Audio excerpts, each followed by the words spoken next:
Stumble forward, stumble forward. The stumble forward, stumble forward. The stumble forward, stumble forward.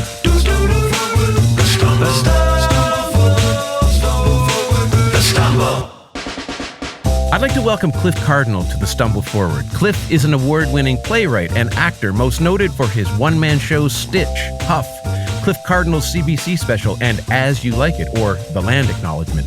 He's toured his work all over the world, including a stop at the Edinburgh Fringe, where he won the Lustrum Award, which recognizes the greatest moments at the festival.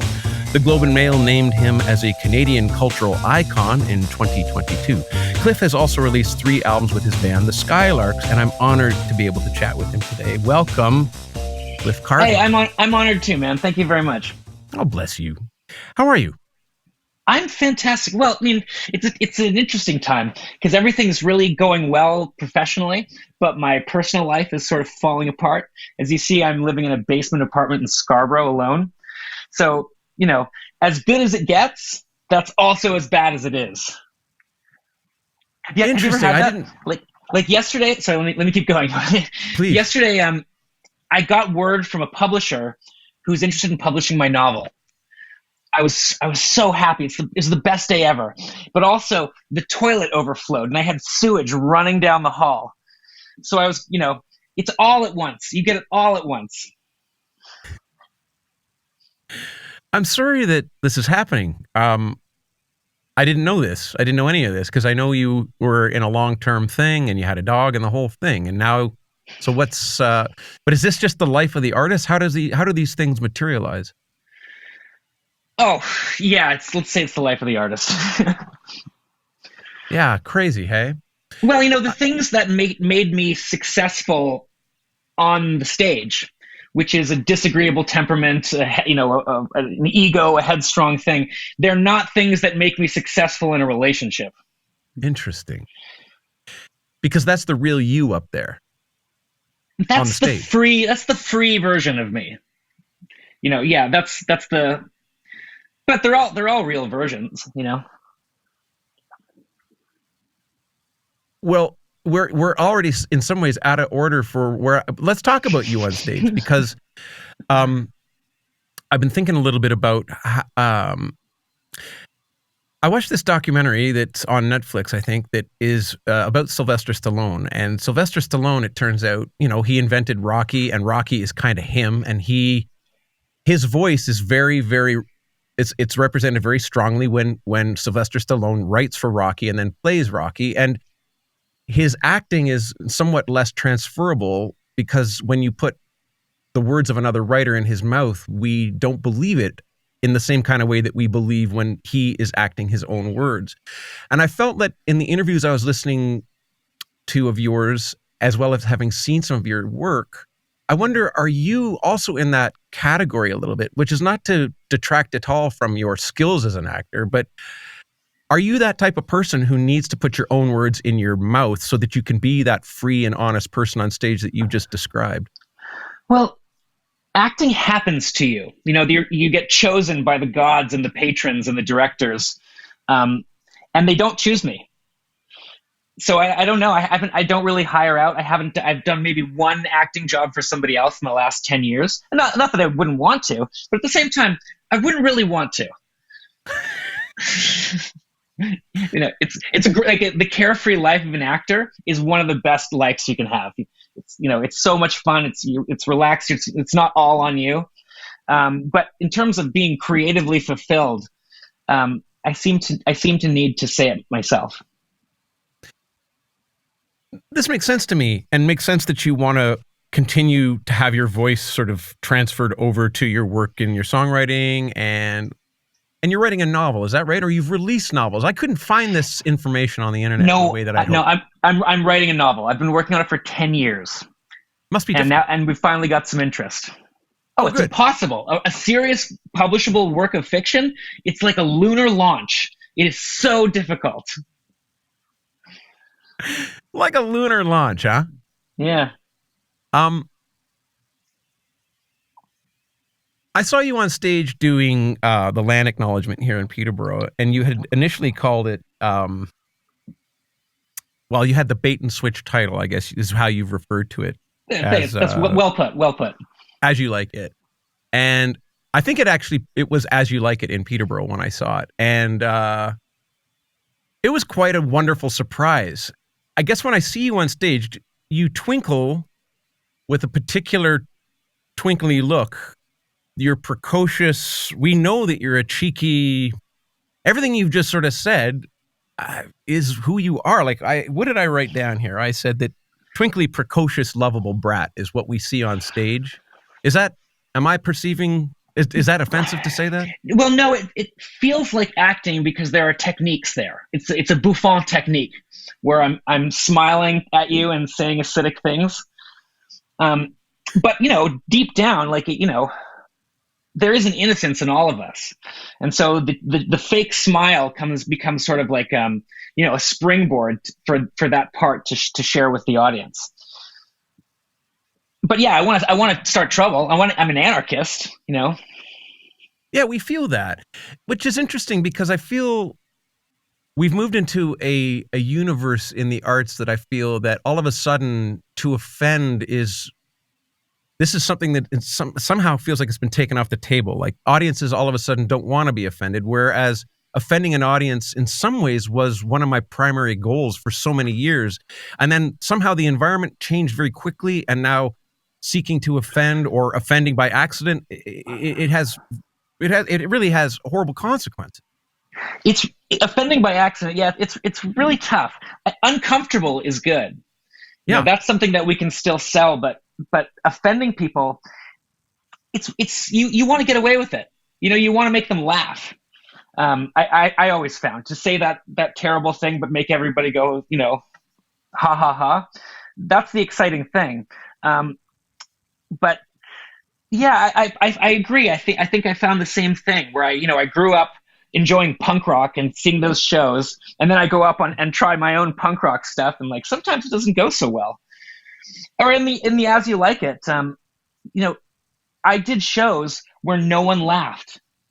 It's 85 minutes long, and we go to some dark places. Yep. And one night I'm driving home after the show where no one laughed, and I see a billboard for a comedian that I don't like. Maybe I've even made fun of him. I don't know. But I felt so small. He goes and he earns his money, and he makes them laugh. He does the job.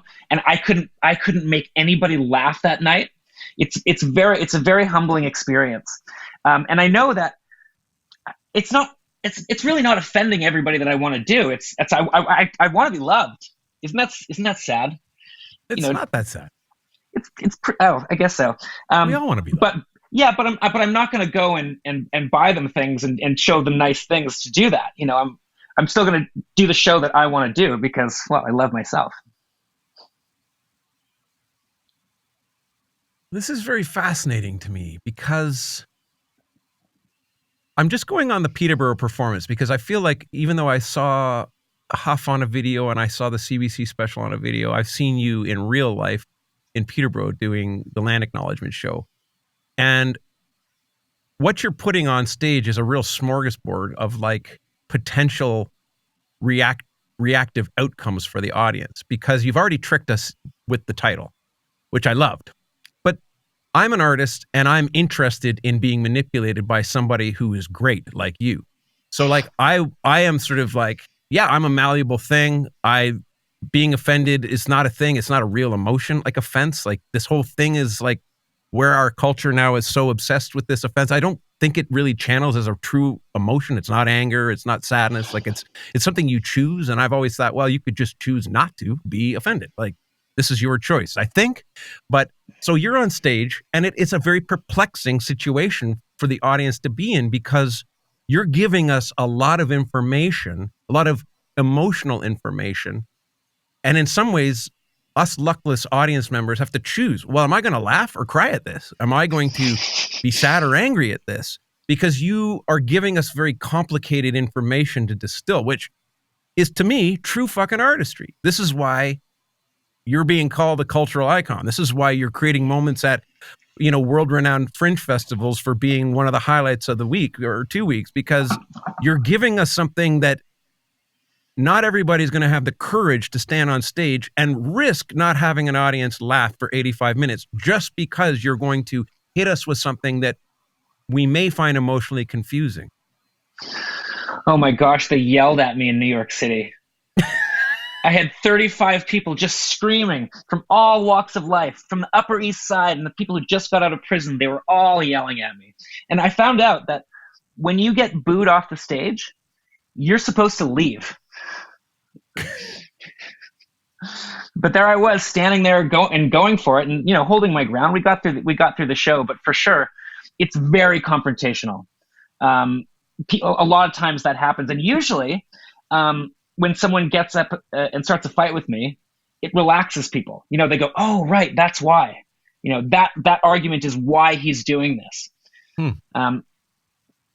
And so now when I do As You Like It, I look for the fight. I look for people who are pissed off and I go for them. I say, hey, what's up?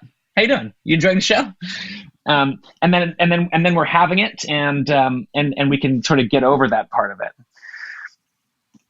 Yeah, there was a group of people that left in front of me. There were a lot of people who left in Peterborough.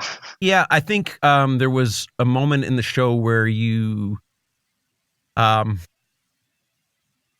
weren't probably as benevolent as they were hoping with the narrative around white teachers sort of shooting off to become heroic in the reservation context. Oh, yeah, that's right. And so these people ahead of me had evidently been teachers at a reservation. And I think we're looking for a positive acknowledgement of that. And you did not give them that. And it was very fascinating to watch. Again, as a performer, I'm going through a lot watching you because I'm pretty good as well on stage. And to me, the science of being on stage is a sophisticated science. And this is what I've been invested in my entire life. So when I'm watching somebody like you, who is playing with the science of performance at a level that is very uncommon, very thoughtful, strange, wonderful, like it's an exceptional thing you're doing up there.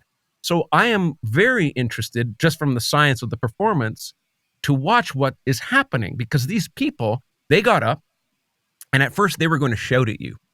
And then I watched the language of their bodies, the heat off their bodies start to change because they got up and I could tell they were about to shout and then they caught themselves. They were like, we're just going to leave. We're not going to invest any further in this by creating a scene. And again, it was unbelievably fascinating to see this take place. And I thought it's a courageous thing you're doing. Yeah, I think that's a good thing to happen. If some teachers, who went to the reserve to gain experience, who practically ruined kids' lives while they were there, that they realize that they're not altruistic, that they didn't do a good thing for society. I think that's a really good thing, for them to keep in mind. It's just not what they were expecting to hear. Yeah, no kidding. You said at the time, you said they wanted to be acknowledged so bad. It felt like that. And then when they were acknowledged, they didn't like it at all. I mean, it's.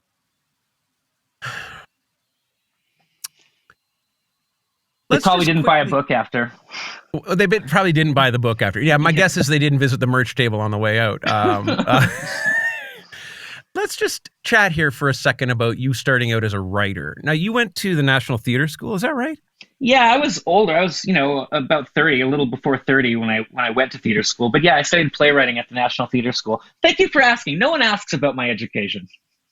Well, I'm interested in it because now that I dabble in theater, the most impressive people I typically get to work with have been funneled through the National Theatre School program, which is interesting to me because, I'm more or less a high school dropout and I have some suspicion around education, which is my own problem to deal with. So but the NTS seems to produce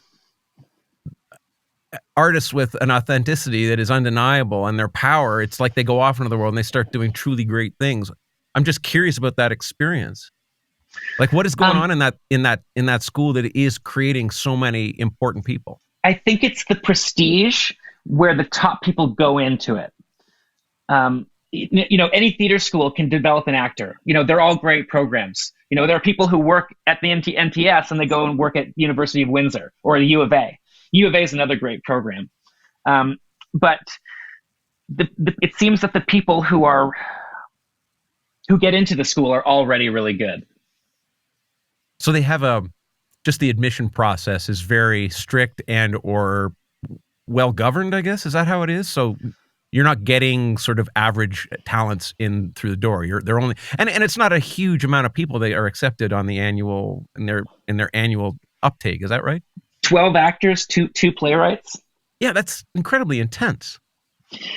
I learned a lot about being a professional, about carrying a workload and showing up in a way that's cool for everybody. But artistically, I was showing them what I wanted to do. Right. That professional thing is something. I'm a big believer in that, just even from a work ethic point of view as an artist. I feel like sometimes, the laziness indictment, the companion piece to the artist who's just, sitting around waiting for it to happen. Like, I know for people like you and I, like, we're always in the midst of trying to make something happen, create something into being and do that. And so, but the professional side of just the creation of a practice isn't, I had to learn that. Did you, am I on is this kind of what you're talking about? Well, yeah, for sure. I mean, there's a way to budget time and figure out how to carry multiple projects at once. But the core of it, you've been doing since you were a little kid, right? You've been singing your songs. That's the main thing. And I love singing songs. I love telling stories. I love making jokes. And so anything that gets in the way of that needs to be killed within me. And that can be, and that can be ego, that can be feeling threatened or whatever it is, or not working hard enough, not having a disciplined practice. So it's not that I want to come off as professional. In fact, I'm also like you, I'm a high school dropout, that is suspicious of education. What happened, the reason I went to NTS was because my punk band broke up. And like an hour later, I made an appointment to go check out the school. I just love that your plan B was to be a playwright. It's like, man, this punk thing doesn't work out. My plan B isn't going to be a playwright.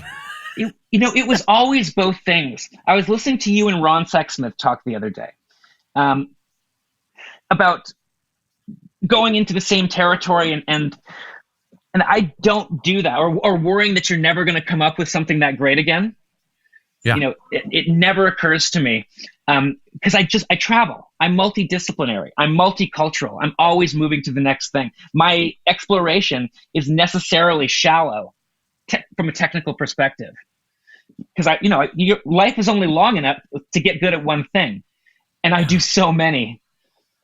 So what's the core thing is me, my perspective, that I'm this kind of crazy, threatened guy who loves to sing, and that's the guy that comes through in each thing. So it's still the same thing whether I'm singing a song or telling a story.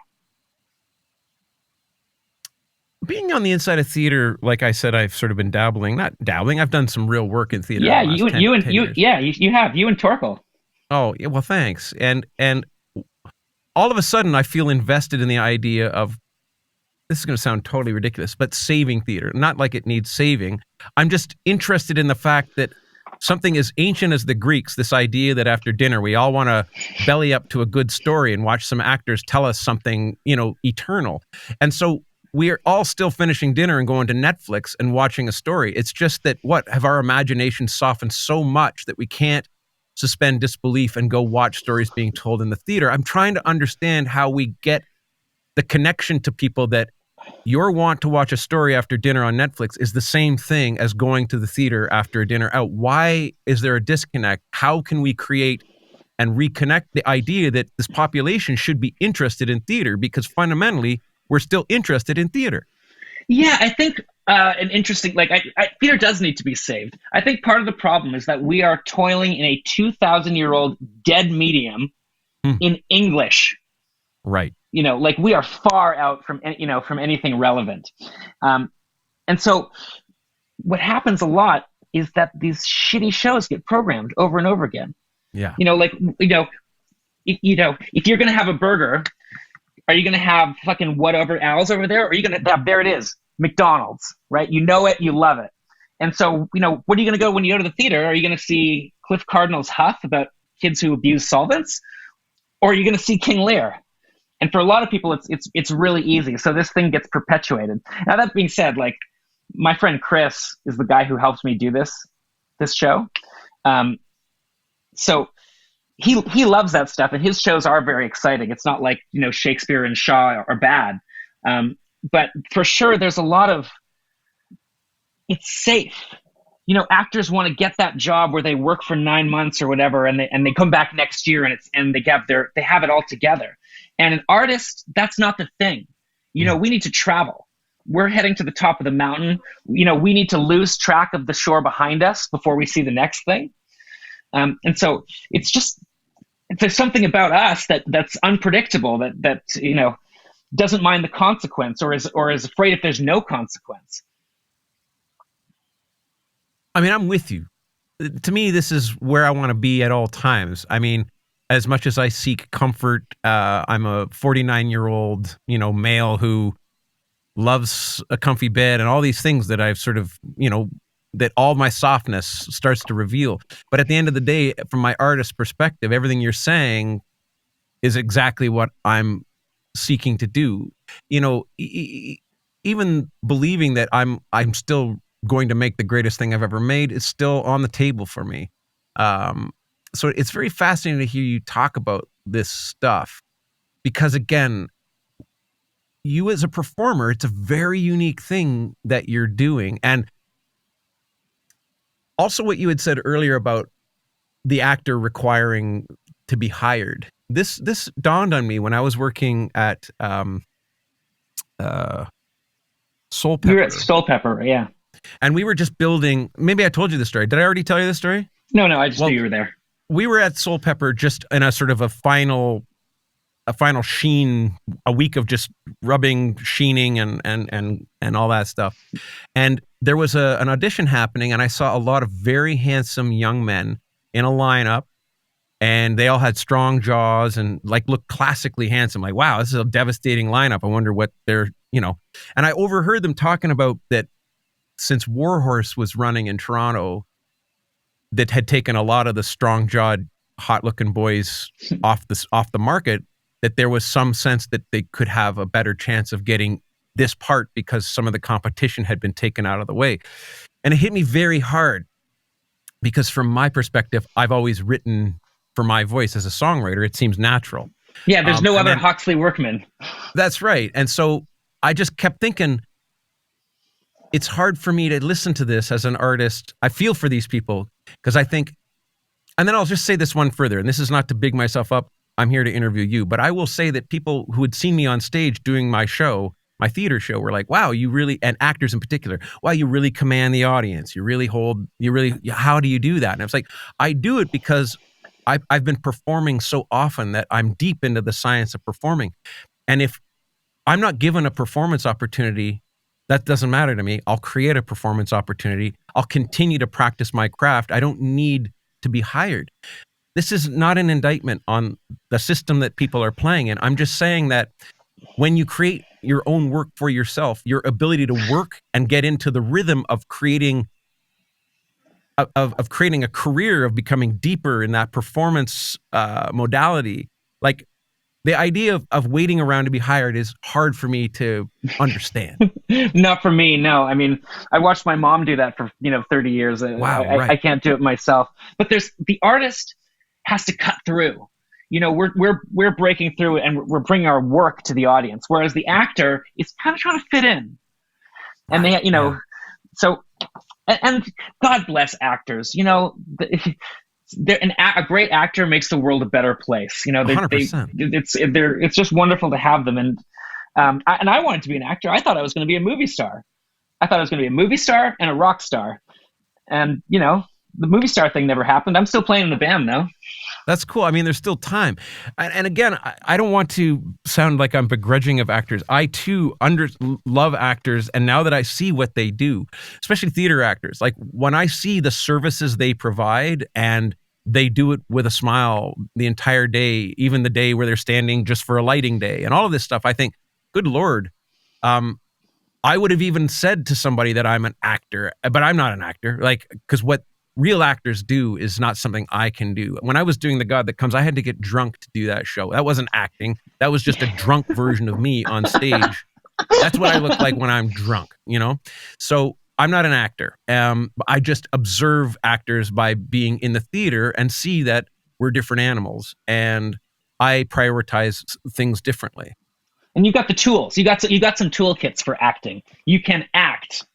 I can perform. I can't act. Yeah, it's performing. I can't act. What?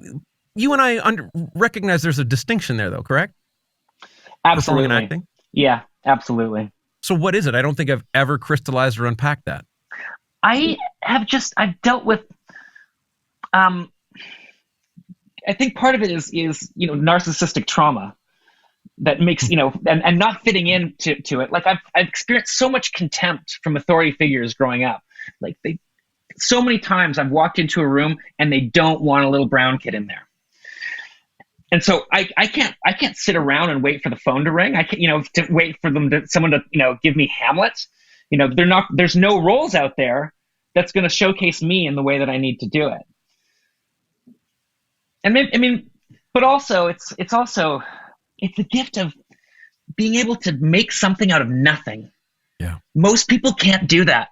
They just, I was talking to a young writer the other day, and they were kind of, stressed out about their work, and they, not feeling good about it. But it's like, hey, if you've got it done, you are one of a very small amount of people who can make something out of nothing.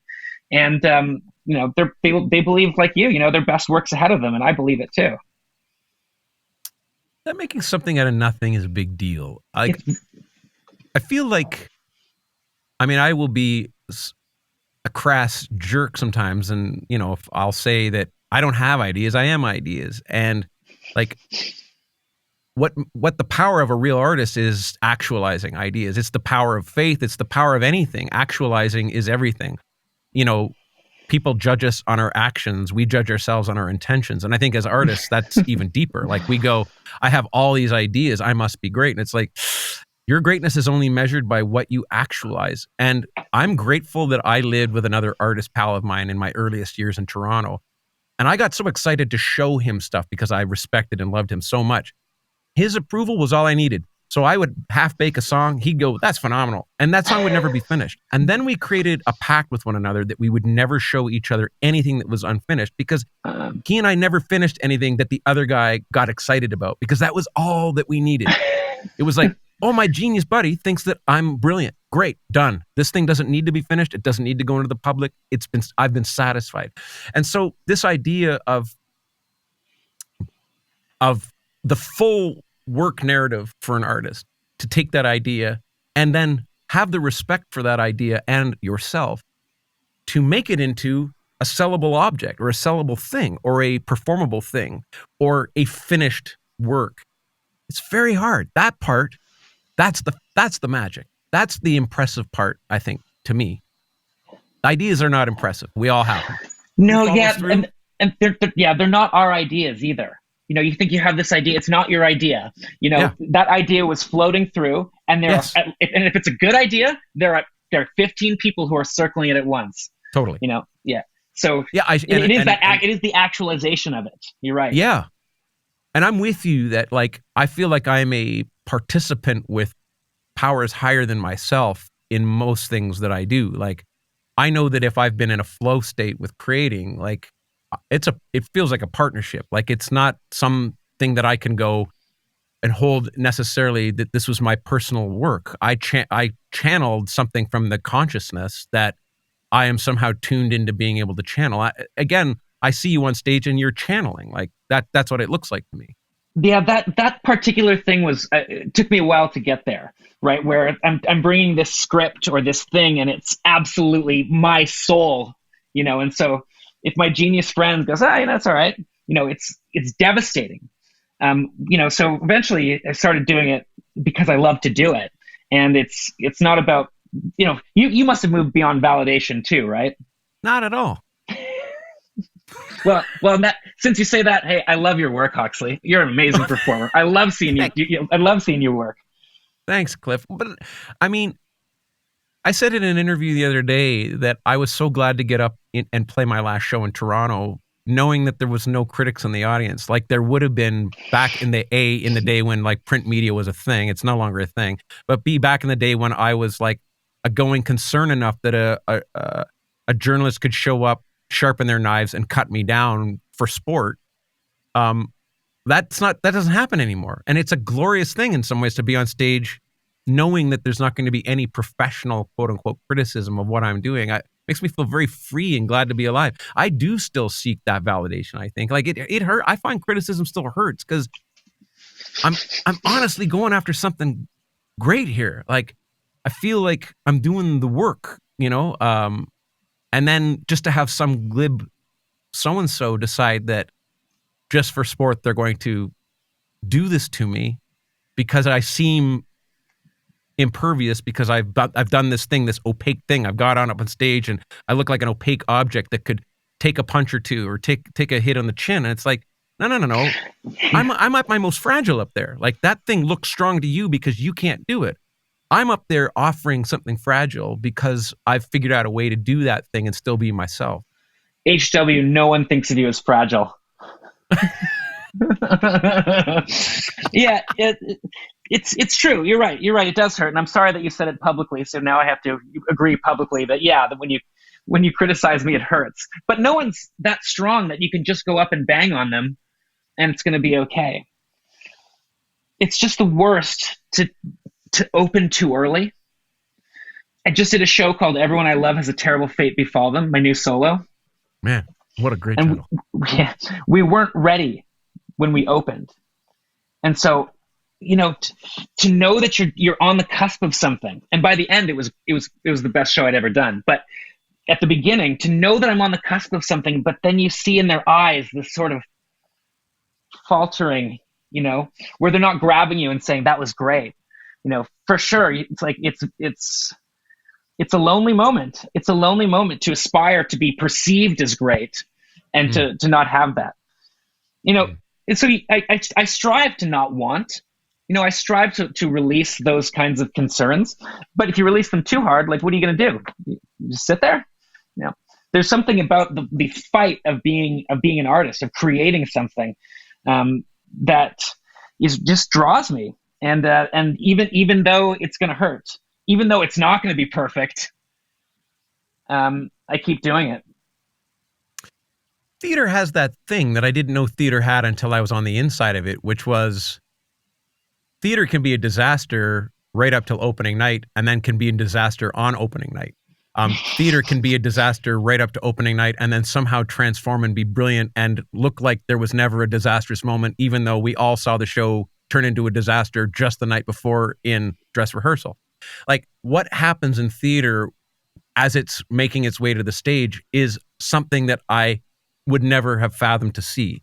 Like watching directors stiff upper lip with a show that is falling apart up to the moment that there's the ticket buying public is in the room. Like theater, the risk that goes on because of the amount of people involved and the process. Theater, to me, watching theater people take a piece apart and put it back together again and then take it apart and then put it back together again. Like I'm a pop songwriter. Like I write songs in 20 minutes. Like I invest deeply in those 20 minutes. But if I get into a flow, like my relationship to that work isn't very long, whereas theater people, they seem to just love living in process, which I've learned is a wonder. And I'm trying to adopt some of that into my other work. But the process aspect of theater is in some parts like where the art happens, no? Yeah, there are very small adjustments that need to happen in theater. Very, very, very small. A word here or there. An entrance needs to come sooner, and it can come back together. And also, you sing when you write a pop song in 20 minutes. You then sing it for years, right? Yep. Whereas, yeah, when my band, we just did 7 cities in 7 days. We had a great time, and we're getting our first review. It's coming out in Intermission magazine tomorrow. Okay. So we've been together for 10 years, a little less than that. And we're getting reviewed for the first time. in theater, you get reviewed on the first night. Yeah. Before it's had a time to gel or find its stuff. So I think that's part of why you have to break it down and do it again and take it apart and do it again. So I don't know if it would be helpful in music. Like once we got it, we got it. I'm not sure. I think there's something interesting about the refinement process. I have taken it more seriously since watching that it does have a positive effect in theater. Like those minor adjustments that you talk about when they're being done under the watch of a very astute director. It's like, wow, like a few seconds difference in an entry, the movement of a word where the syntax flows just ever so slightly differently, but all of a sudden has a deeper emotional impact. It isn't big stuff like we need to fire this guy and hire a new guy. It is detail.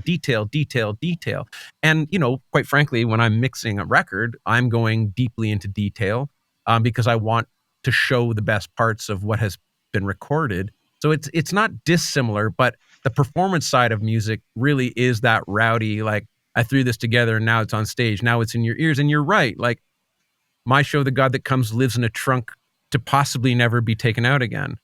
But my song Safe and Sound, I've sung 2,500 times, 3,000 times, and I'll probably sing it 3,000 times in my life. It's a less cumbersome item for me as an artist in terms of the wares that I'm taking around the world to show people. It's a very uncumbersome, very packable item. Well, you're a great musician, and theater is very, very difficult. And for me, I'm a pretty good theater artist, and music is very, very difficult. So you can't underestimate just how complicated an art form it is. The collaboration is so difficult. You said the word director, and I started to shudder. I feel like I'm being penetrated when I'm being directed. Really? I hate it. Like I don't want to do what you tell me. It's not who I am. And that being said, if you trust your director, you can do the things. But once you don't trust them, you're fucked, man. I can't go and smile. I can't stand under the lights and feel okay when I'm dealing with all this other shit. Because the imposition of your creative voice is there directing you at a higher level than that person. Like your higher self is. Sorry, go ahead. Creative is the word. Actors are interpretive. Directors are interpretive. We're creative. That's interesting. I don't know if I've ever boiled it down or thought of it in that way. I mean, Chris Abraham is a creative artist. He's one of the brilliant people I know. I mean, he called me one day and he goes, "Are you interested in creatively exploring the idea of a land acknowledgement?" And I said, "Not really. No, I hate them." And he's like, "Well, we'll pay you." And so it was the pandemic. I went and I started doing it. And then a little while later, he goes, "What if we called it William Shakespeare's As You Like It?" So this is one of the brilliant minds. He's a trickster. Have you heard that phrase? The trickster from every culture. You don't know what shape the trickster is going to come to you. That's the whole point. You don't know. And my trickster happened to be, a white man theater director. Chris Abraham is a very compelling fellow. I find that when I'm around him, I get breathless, almost drunk, like I was a dog with my head out the window of a car and took in too much oxygen. I get heady because I feel like I'm in the presence of somebody whose confidence has been bolstered by making good decisions over and over again. And I find being around Chris, it's like I'm intoxicated by being around somebody who trusts themselves, which is so rare in the universe of arts and culture. I said, Chris, I sent him a text one time after I saw the show. I said, "Chris, do you ever fuck up?" He sends back, he says, "Never have, never will." I'm particularly attracted to confidence like that. Maybe because I'm attracted to you for that confidence. I know that my confidence can be off-putting, but to hear an artist speak confidently about themselves has never been a no-go zone for me. I'm like, I want to hear artists speak proudly and confidently of their work. This idea that the brand package of the artist has to be somebody who is doubtful or self-loathing, like, or is somehow like shaky in their resolve. It's like, I wouldn't hire a carpenter who emitted those things. Like, I wouldn't want somebody Like every other modality in the work world, like we're looking to be served by somebody who's doing it at a high level. So why should I sort of feign humility when I feel like I'm on stage because I actually think I belong on stage? Like I'm not playing a game here. Yeah, and it's the show that I want to see, and I'm doing. I do really love my own work. I do, but the thing is that I'm not a sales guy. So if I go up and start telling you about it, it's not going to come off right. So and for me, like the game theory, the competition that you and Ron were talking about, it's like I hate it. I hate it. As soon as there's 5 guys in a room and there's 4 slots, I'm the guy who leaves. It doesn't feel good to me, and my work happens in chaos. You know how some people, they need a job, or they need a submission, or a competition, or something to keep them going. I don't. I'm in my room by myself, working in the darkness until it's ready. And then when I come out, I hope there's going to be enough people who like what I like, that I'll be able to have a living. So it's not that I'm insecure about what I'm doing. But I hear what you're saying, but I don't really talk about it that much. Interesting.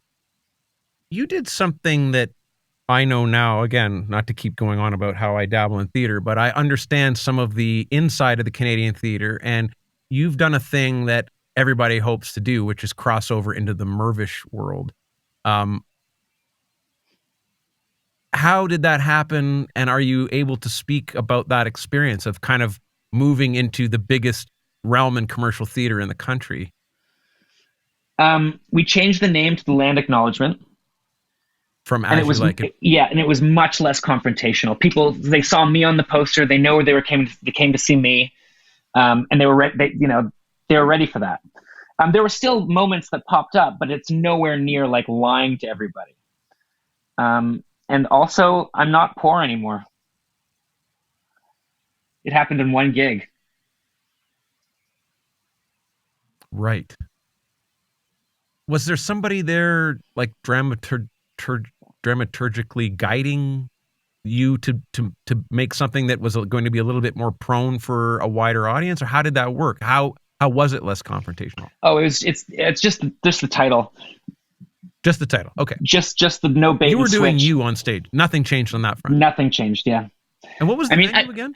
It was a CAA, so it's a bigger stage, and so I had to learn how to do a show on with my body, with one little body on a big stage. I loved it.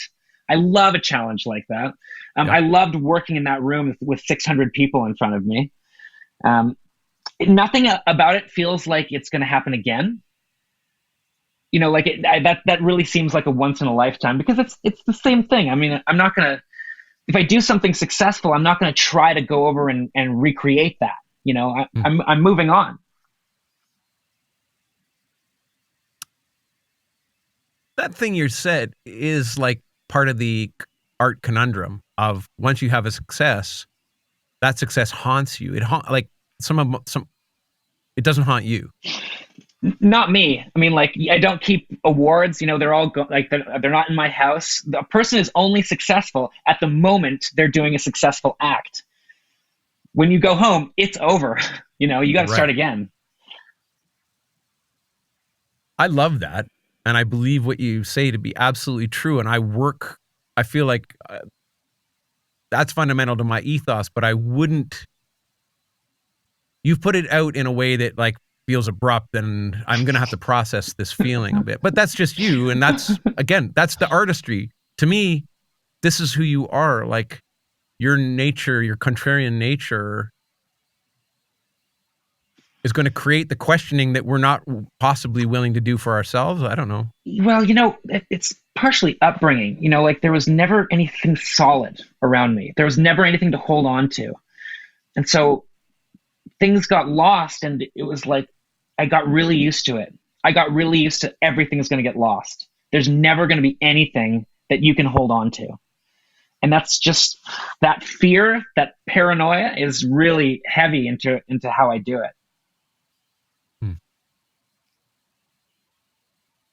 So if you were to list the top 5 ingredients in the fuel of your production, then, because you just said fear, what would you say are the 5 top emotions, or what are the features that in the ingredient list on that fuel that's driving this thing? The language. There's something about, what I've been given, what you've been given, what a poet has been given that is special. Not everybody can talk the way a poet can talk. This is a sidebar. This is a little sidebar. Listen to this. I was doing the show for 600 people, and it's going great. And up there, I realized, I'm like, I'm kind of a powerful orator. I'm kind of a speaker.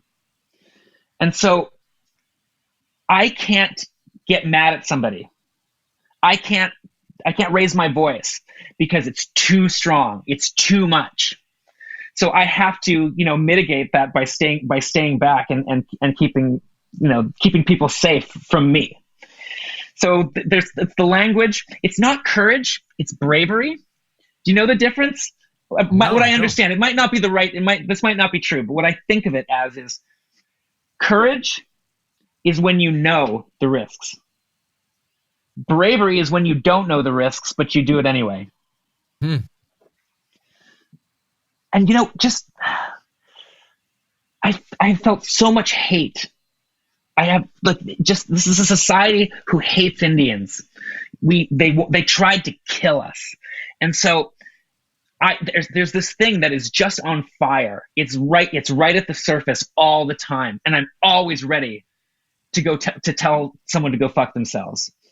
And I don't do it anymore. I can I have other outlets for that now, but for sure, I had to earn my no. There were times when I should have said no and I didn't. And so when I learned how to say no, it wasn't, oh no, thank you. It was, no, fuck yourself. So it's this real antagonistic fight that I have with society and with the contempt that I think people have for me. And then the other thing is that it's love. I love the audience. I love the patrons. I think that people are terrified. We're all going to die. Everyone we care about is going to die. And so if someone comes into the theater with me, I just have to send love to them. I have to be there with them in this moment. And it's probably not, maybe that's me who's really scared all the time, but there's these people deserve love, in this brief moment that we get to walk on earth, sentient, it's pretty cool. So I think that's 5: existentialism, love, anger, language. So heavy what you've just said. I feel like I just need to process it a bit, but I'm also struck that what I said earlier in the interview about the complex gift you give from the stage, you've just kind of given me 5 somewhat disparate starting points. If hating and loving the audience are 2 fundamentals for you on stage, it's no wonder it's complicated to be involved in a show with you, because we are receiving, and you saying it out loud, I think back to what I felt in Peterborough, and I felt all that. I feel those 2 things. Your power is that we are lining up for a critique in a way as an audience, hoping for the critique possibly to not be so harsh. Maybe Cliff will love us. Maybe maybe I'll get to leave feeling, less self-loathing like those women in front of me were hoping for a gift from you, a handout in a way that was going to be an acknowledgement, and it wasn't.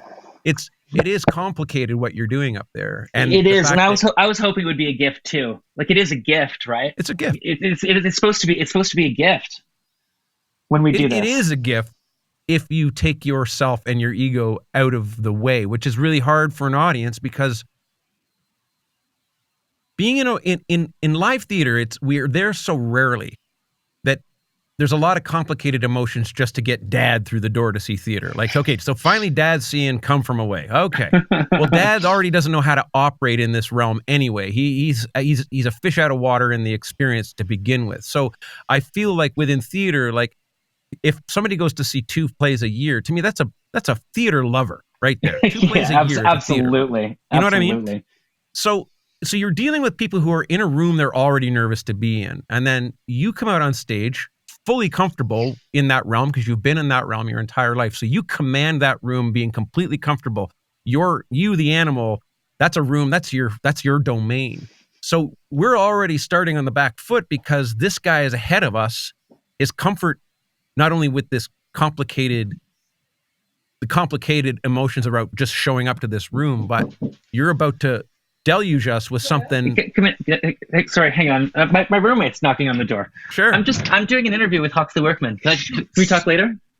Yeah, I was just going to ask, can you be here between 12 and 3 for the comment? No, I gotta go. Sorry, Canada. That's all. But I already told everybody what happened, right? Because I told you guys about the sewer that ran, the sewage that's running down the hall. So the plumber's coming between noon and 3, just so everybody knows. Good. So it's going to be figured out.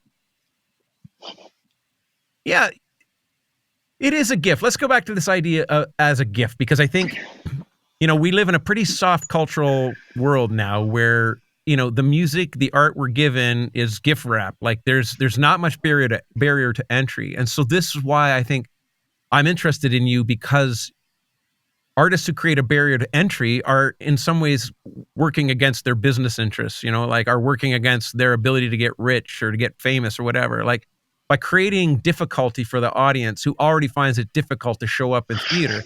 Like I think when I go back to like saving theater, like you said, so many bad plays get made, but in a way to love theater is to love the bad play, because a bad play is just representative of a process. But if you're looking to get dad out all the time, dad's going to see Anne of Green Gables once and go, I never want to see theater ever again. Even though he'll patronize a bad restaurant repeatedly, he'll buy bad music over and over again. But somehow that theater thing is, if you're burned once, it's like people will never go back. I'm going back to the movies. Yeah. Why is that? Yeah, I don't know. It's so uncomfortable. I can't figure it out. I don't know a lot of these things. I didn't realize that normal people are pretty uncomfortable when they come in and sit there. Like it doesn't actually occur to me what I'm doing to them, because a lot of times they're like, I hear the laughs, more than anything, and I go, oh, they like it. Yeah. It's just never, anytime I try to do something nice, or anytime I don't use all of myself, if I don't give everything I have, it doesn't come up a little bit short. It comes up a lot short. Yeah. And I can't respect myself if I come into this world where I feel all this animosity, where I feel, all this prejudice, not just to me, but for my family, for my nieces and nephews on the res. Like if I don't go up and be really firm about this, I'm going to feel like I'm kissing ass to rich people. And I can't do it.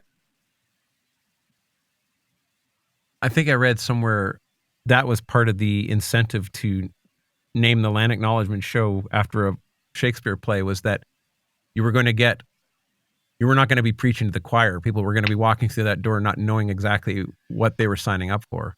And the people who got most pissed off, they never would have seen a Cliff Cardinal show anyway. I never had that opportunity with them anyway. Why do we want our art to be agreeable? We like to be liked. We want to be liked all the time, So if someone was telling me, saying, just because they're talented doesn't mean they can't be nice. I said, nice? Yeah. What the fuck is nice? We are carnivorous animals. We are warlike people, and we're doing a peaceful act, and people are going to try to get in the way of that. And, we have to cut through. I mean, like, there's nothing wrong with being nice, but to need to be liked is not, I think, an artistic sensibility. I'm with you. I think it leads to bad products. And this coincides with the audience's like aversion to offense. Is this whole like, I want to know my artist is a nice person all of a sudden, which is like a new piece. And I'm like, I mean, like it or not, most of my musical heroes were probably miscreants and lousy people, anti-heroes or whatever. But there's something heroic in narrative arcs. What's heroic about it is that through our relationship with the rock star, we can experience things in a more real way. Like there are things we can't talk about.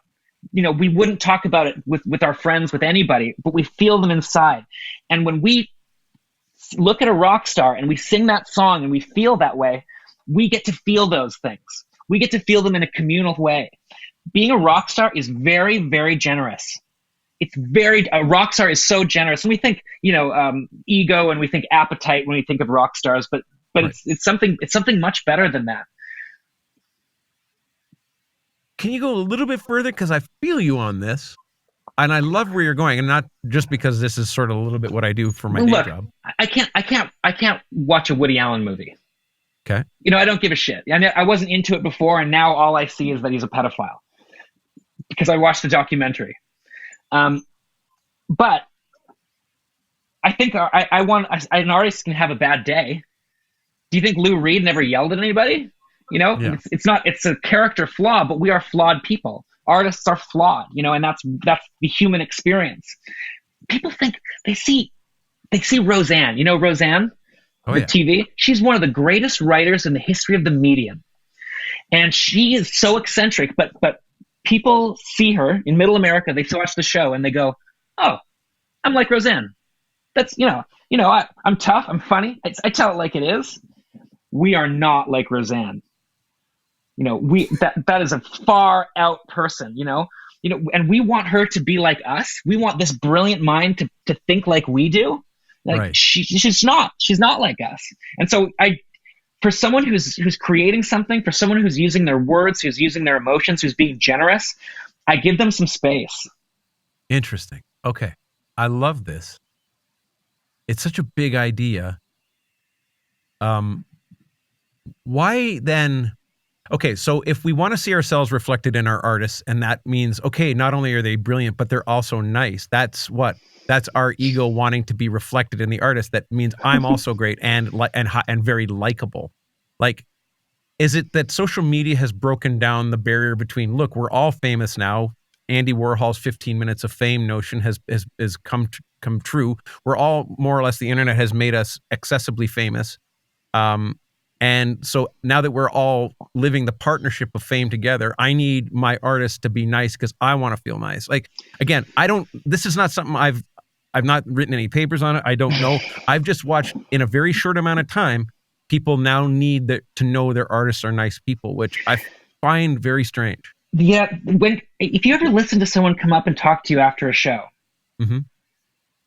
they're only talking about themselves.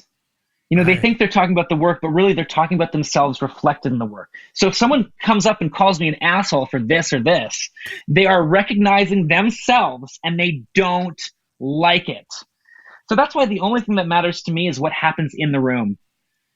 What's the tension like? What are the qualities of the silence? What's the punctuation of the laughter? Do they sing along? That's all I care about. And what they come up to me and talk to me about afterwards, it's like, oh man, go fuck yourself. With the compliments too. It's like, if you don't take the compliments seriously, you don't have to take the insults seriously.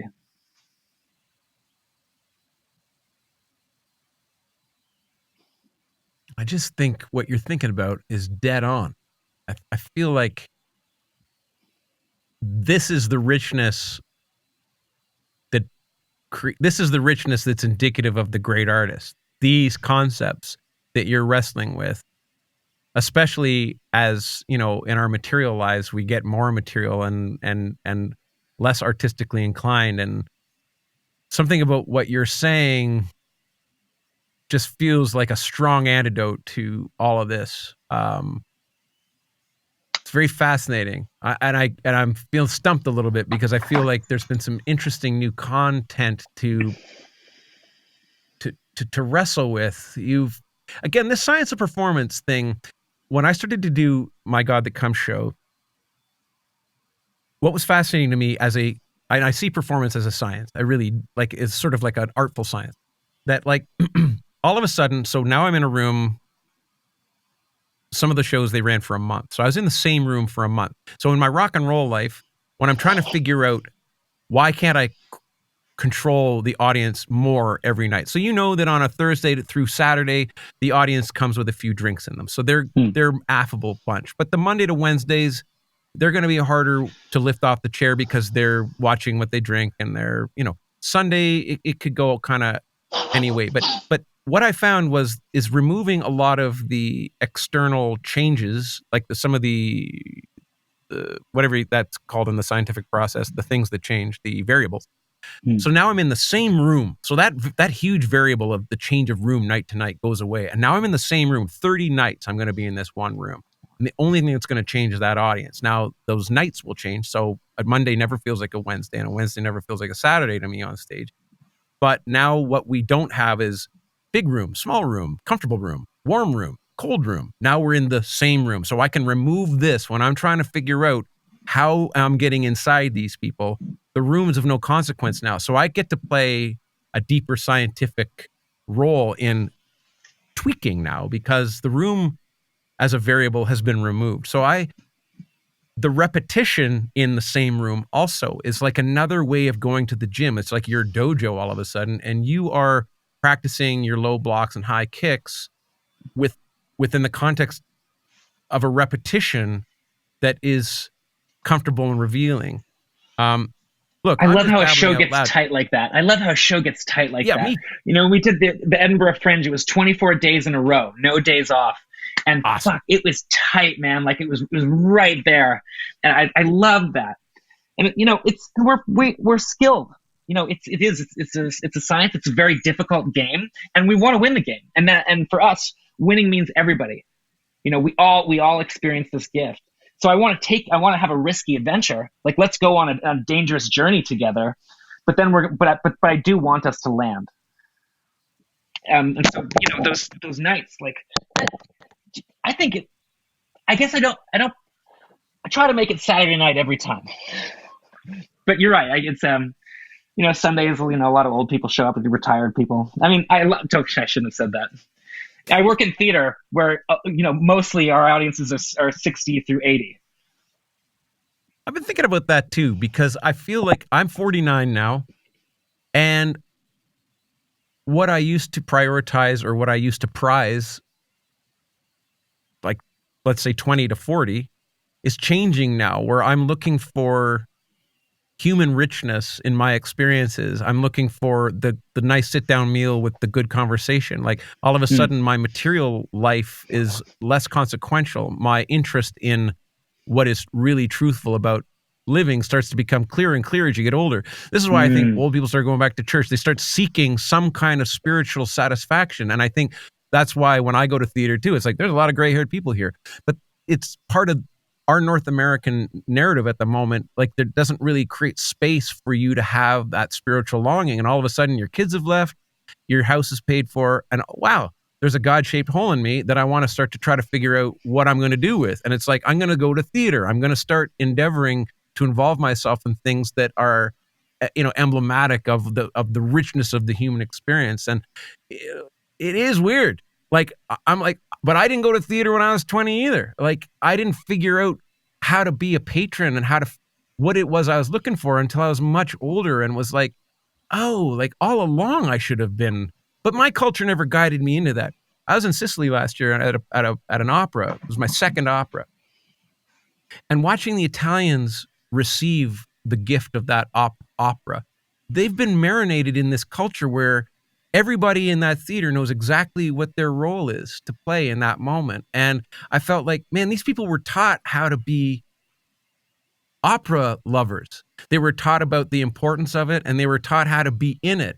My feeling of the first time I saw an opera was like, holy shit, this thing's not going to meet me halfway. Like, I got to go on my knees to this thing. This thing is not going to come to me. And I think that's why people don't like opera. It's like, it's no compromise. Like, if you want to watch this thing, it's going to be terrible for you, who doesn't even know what the fuck is going on. It's not going to meet you. You're going to have to come to it and try to assimilate it into yourself. As it sounds like Shakespeare. Like it is like Shakespeare. It's like, look, this is health food. Just figure out how to digest it. Yeah.